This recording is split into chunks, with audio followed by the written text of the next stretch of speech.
ನಮಸ್ಕಾರ ಸ್ನೇಹಿತರೆ, welcome back to my channel. Gruhalakshmi ಫಲಾನುಭವಿಗಳಿಗೆ ಭರ್ಜರಿ ಗುಡ್ ನ್ಯೂಸ್ ಅಂತ ಹೇಳ್ಬೋದು. ಖಂಡಿತವಾಗ್ಲೂ ತಿಳಿಸ್ಕೊಡ್ತೀನಿ. ಈಗಾಗಲೇ 18ನೇ ಕಂತು ಬಿಡುಗಡೆಯಾಗಿ ಒಂದು 50% ಜನರಿಗೆ ಜಮಾ ಆಗಿದೆ. ಇನ್ನೂ ಕೂಡ 50% ಜನರಿಗೆ ಜಮಾ ಆಗಿದೆ. ಬಟ್ ಆದರೆ ಅಷ್ಟರೊಳಗಡೆನೇ ಈಗ ಗೃಹಲಕ್ಷ್ಮಿ 19ನೇ ಕಂತು ಬಗ್ಗೆ ಒಂದು ಹೊಸ ಅಪ್ಡೇಟ್ ಬಂದಿದೆ. ಎಲ್ಲ ಮಹಿಳೆಯರಿಗೂ ಕೂಡ ಸಿಹಿ ಸುದ್ದಿಯನ್ನು ಸಚಿವೆ ಲಕ್ಷ್ಮೀ ಹೆಬ್ಬಾಳ್ಕರ್ ಮೇಡಮ್ ಕೊಟ್ಟಿದ್ದಾರೆ.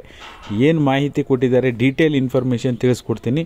ಪೂರ್ತಿ ವಿಡಿಯೋ ನೋಡಿ. ನೀವೇನಾದರೂ ಹೊಸದಾಗಿ ನಮ್ಮ ಚಾನಲ್ ನೋಡ್ತೀರಾ ಅಂದರೆ ಸಬ್ಸ್ಕ್ರೈಬ್ ಮಾಡ್ಕೊಳ್ಳಿ. ಹಾಗೆ ಎಲ್ಲರೂ ವಿಡಿಯೋಕ್ಕೊಂದು ಲೈಕ್ ಕೊಡುವ ಮೂಲಕ ಸಪೋರ್ಟ್ ಮಾಡಿ, ಓಕೆನಾ.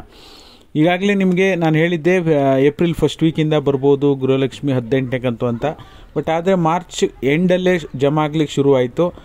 ಅದಕ್ಕಿಂತ ನಿಮಗೆ ಕಳೆದ 15-20 ದಿನಗಳ ಹಿಂದೆ ಹೇಳಿದ್ದೆ, ಮಾರ್ಚ್ ಎಂಡ್ ಇರೋದ್ರಿಂದ ಆದಷ್ಟು ಈಗೇನು ಮಾರ್ಚ್ವರೆಗಿನ ಹಣವನ್ನು ಪ್ರೋಸೆಸ್ ಮಾಡ್ತಾರೆ, ಆದಷ್ಟು ಬೇಗ ಪ್ರೋಸೆಸ್ ಮಾಡ್ತಾರೆ ಅಂಥೇಳಿ. ಅದೇ ರೀತಿಯಾಗಿ ಇವತ್ತೇನು 1ನೇ ತಾರೀಕು, ಏಪ್ರಿಲ್ 1ನೇ ತಾರೀಕು, ಇವತ್ತು ಸಚಿವೆ ಲಕ್ಷ್ಮೀ ಹೆಬ್ಬಾಳ್ಕರ್ ಮೇಡಮ್ಮು ಗೃಹಲಕ್ಷ್ಮಿ 19ನೇ ಕಂತಿನ ಬಗ್ಗೆ ಒಂದು ಹೊಸ ಅಪ್ಡೇಟ್ ಕೊಟ್ಟಿದ್ದಾರೆ. ಏನಪ್ಪ ಅಂದರೆ, ಈಗ ಹಣ ಬಿಡುಗಡೆ ಆಗೋದಕ್ಕಿಂತ ಮೊದಲು ಯಾವ ರೀತಿ ಪ್ರೊಸೀಜರ್ ನಡೆಯುತ್ತೆ, ಈಗ ಹಣಕಾಸು ಇಲಾಖೆ ಅಂದರೆ ಆರ್ಥಿಕ ಇಲಾಖೆಯಿಂದ ಮಹಿಳಾ ಮತ್ತು ಮಕ್ಕಳ ಅಭಿವೃದ್ಧಿ ಇಲಾಖೆಗೆ ಹಣ ಆಲ್ರೆಡಿ ಟ್ರಾನ್ಸ್ಫರ್ ಆಗಿದೆ.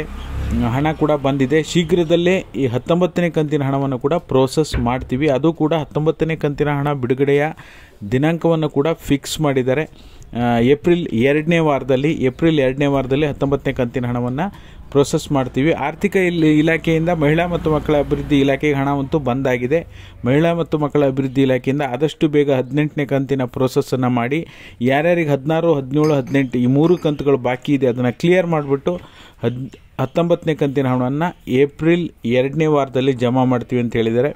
ಅಲ್ಲಿಗೆ ಈಗ 19ನೇ ಕಂತು ಅಂದರೆ ಅದು ಫೆಬ್ರವರಿ ತಿಂಗಳ ಹಣ, ಓಕೆನಾ. ಹಾಗಾಗಿ ವಿತ್ ಪ್ರೂಫ್ ಸಮೇತ ನಿಮಗೆ ತಿಳಿಸ್ಕೊಡ್ತಾ ಇದ್ದೀನಿ. ನಾನೇನೀಗ ಹೇಳಿಕೆ ಕೊಟ್ಟಿದ್ದೇನೆ, ಅವರು ಮಾತಾಡಿರೋ ಪ್ರೂಫನ್ನು ಟೆಲಿಗ್ರಾಮ್ ಮತ್ತು ವಾಟ್ಸಪ್ ಚಾನಲ್ನಲ್ಲಿ ಹಾಕಿರ್ತೀನಿ. ಮಿಸ್ ಮಾಡದೆ ನೋಡಿ.